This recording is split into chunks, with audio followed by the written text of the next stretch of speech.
Bueno, Miranda es un personaje histórico. Yo siempre he dicho que es un personaje invisible en la historia. Creo que existen pocos personajes que tengan una riqueza y una diversidad, no solamente histórica, sino además es un crisol en cuanto a cultura, en cuanto a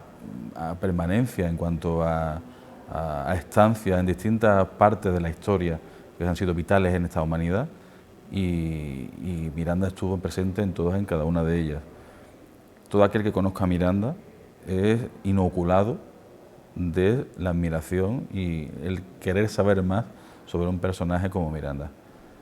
Una vez que yo hablo a cualquiera de Miranda, le cuento unos trazos muy gruesos sobre la vida de Miranda. Todo aquel que investiga sobre Miranda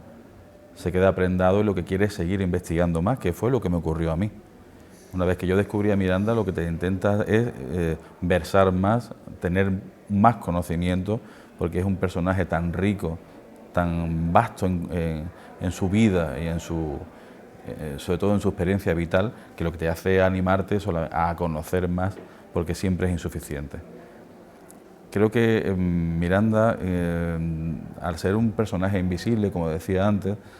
la humanidad tiene una deuda histórica con él, porque no ha sido lo suficientemente reconocido, no ha sido lo suficientemente valorado en cuanto a lo que aportó, no solamente en cuanto a los pasos que, como dije antes, en las distintas etapas históricas en las que participó, sino que fue el detonante o fue el principal precursor de que la independencia de Venezuela llegase, y además con ello la explosión de que los distintos países latinoamericanos también tuviesen su independencia. Yo siempre defiendo que Miranda fue el gurú de Bolívar y fue quien inoculó todo lo que es el proceso independentista y todo lo que es la ansia de sentirse libre al pueblo de Venezuela. Y eso no es lo suficientemente reconocido, quizás también por el espectro tan amplio que tuvo posteriormente Bolívar, pero la figura de Miranda tiene y debe ser reconocida por lo que supuso, no solamente para la historia de la humanidad, sino en particular para la historia de Venezuela. No dejamos de tener en cuenta que Miranda era militar y fue siendo militar y reforzando su figura militar allá por donde iba, porque si iba a Rusia era condecorado, iba alcanzando dotes de mando en virtud de la participación que tenía en cada una de las guerras, de los procesos revolucionarios o libertarios en los que él participaba. Quizás Miranda era reconocido a partes iguales como militar, pero también hay que reconocerle su parte revolucionaria, su parte independentista, en cuanto a tener que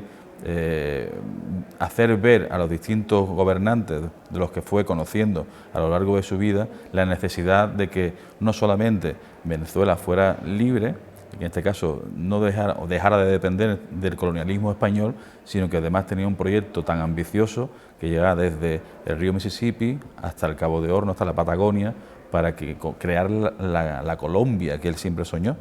Entonces estamos hablando de dos facetas completamente distintas, que era el militar, pero también el Miranda, que tenía una ansia tremenda por